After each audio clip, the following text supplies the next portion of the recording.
Today we're going to analyze the VCAA 2021 English exam together, which I'm really excited about. And because we're going to jump straight into analyzing the article, if you haven't watched any of my previous videos where I give you the foundational knowledge you need, what you should be looking out for, then I highly recommend you go and watch that playlist and then check back in here when you're ready. So just quickly before we actually get stuck into the nitty-gritty of analyzing the article itself, I just want you to know that you don't have to analyze absolutely every single technique you find, and that's not what we're going to be doing today. So if you're at home following along this video and you find other techniques, that is awesome. I want you to note those down, and absolutely you can go and talk about those in your own essays. But for me, I'm just going to walk you through the techniques I know I would absolutely discuss if I were to be writing the essay. And yeah, it definitely just doesn't include every single technique that's there. So all right, let's get started. Of course, in your actual exam, you actually get reading time. So let's actually approach that today by starting to read through the article in order to familiarize ourselves with it. Before even reading the article, however, we want to make sure that we understand the background information, because this is what's actually going to help contextualize the article. So,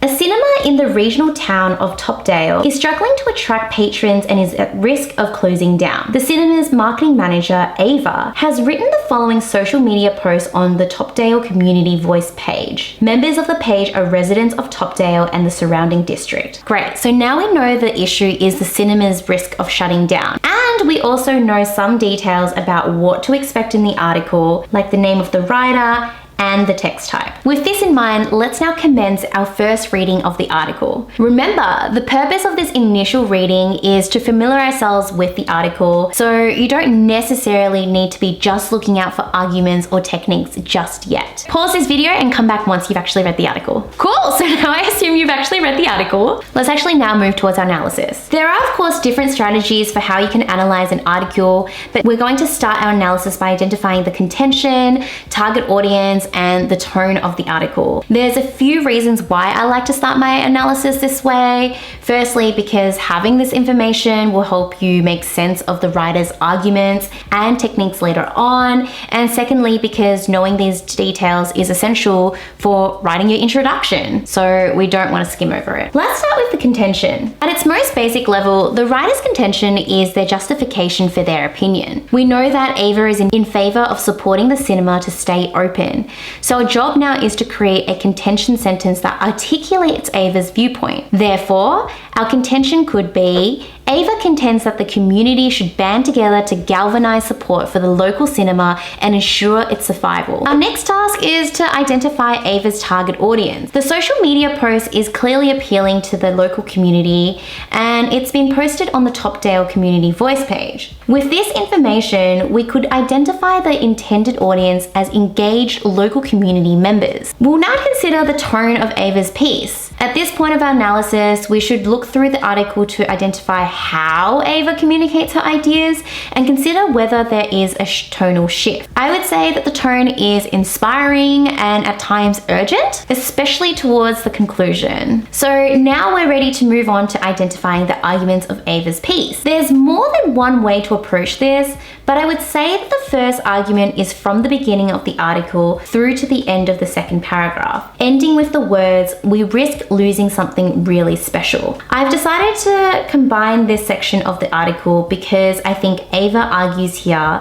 that despite its rich history, the cinema's survival is now under threat due to competition from streaming services and low patron numbers. I believe that the second argument continues on from this point and continues through to, the cinema experience is truly one worth making time for. I would include the first image in my discussion in argument 2, because I think that Ava is arguing that the cinema's survival should be ensured because it is an inclusive local entertainment option that brings people together. I would put the rest of the article together as argument 3, including the second image. I think that the argument here is that the local community must continue to embrace the nostalgic, unique experience of attending the cinema in order to prevent its closure, because the loss of the cinema would be a a loss for Topdale. So now that we've got the contention and arguments in place, let's have a look at our techniques. Let's work through each of the arguments, starting with argument 1 and implementing the T rule to identify the technique, its intended effect, and provide evidence too. Towards the very end of the article, Ava draws on inclusive language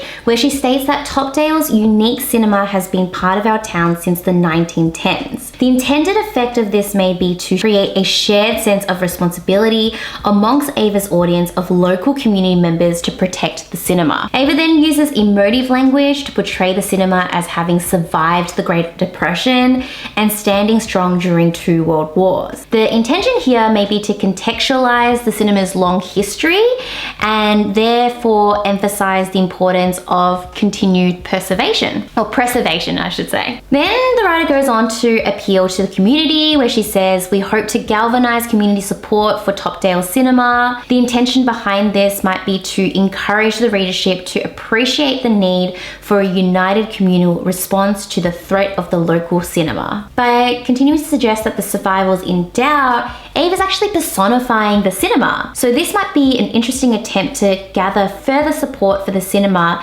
based on the suggestion that its life is in jeopardy. There are of course other techniques you could be analyzing in argument 1, such as the statistics at the end of the second paragraph. However, because we've already analyzed a number of techniques in argument 1, let's now move on to argument 2. Let's begin by analyzing the image, which is a black and white depiction of joyful cinema goers laughing animatedly at the screen. By portraying these viewers with cheery expressions, snacks, and company, Ava highlights the many appeals of attending the cinema and illuminates its social aspect in order to encourage her audience to recognize the unique attractions of going to the cinema. Ava then continues to build upon her argument that the cinema is an inclusive, local entertainment venue by listing the diverse range of entertainment options, including discount senior citizen screenings, baby-friendly sessions, and Cheap Tuesday for students. In doing so, Ava intends to demonstrate the wide range of community members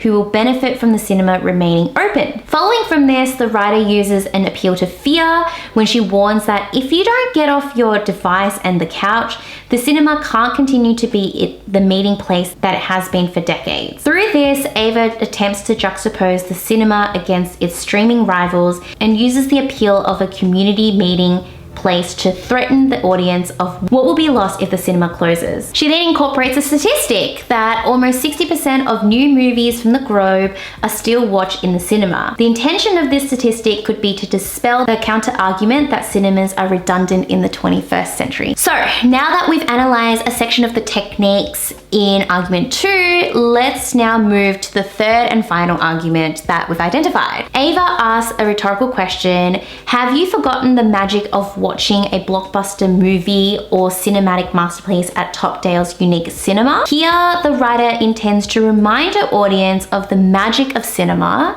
and thereby encourage them to revisit the venue. Following this, she makes a concession that I know trends come and go, and in doing so, she attempts to reinforce her stance on the issue as realistic, sensible, and measured. Ava then goes on to launch a call to action at the conclusion of her social media post when she implores the audience to share this post, grab your friends or family, get your buttery popcorn, and sink into the plush seats and spread the word.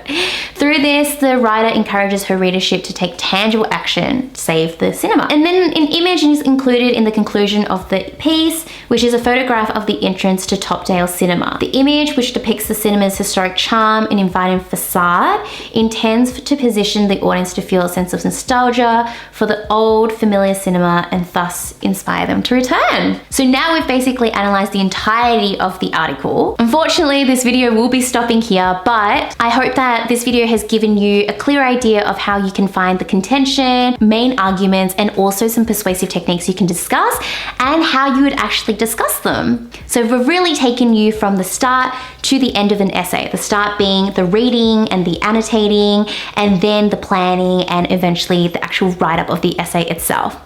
If you find this type of advice really insightful and helpful, and you want to see more in terms of, how would an essay really come to life, then I would highly recommend you have a look at our updated How to Write a Killer Language Analysis study guide. It's one of our most popular study guides. We have an incredible list of A+ sample essays in there for you, all fully annotated and written up by people who've achieved 45 and above. So you can really see into the minds of somebody who has done very well in English, exactly what they're thinking about, why they would choose certain persuasive techniques, how they intend to analyze it, and what they're trying to achieve by getting that top mark with a teacher and examiner. So I'll link the study guide up there and in the description box for you. If you found this video helpful, you've watched all the way until the end, I'd love for you to comment, "We got this." Just because I think we do got this, and it really helps me to know that you've watched all the way at the end and you find videos like this helpful, so that I will continue to give you more videos like this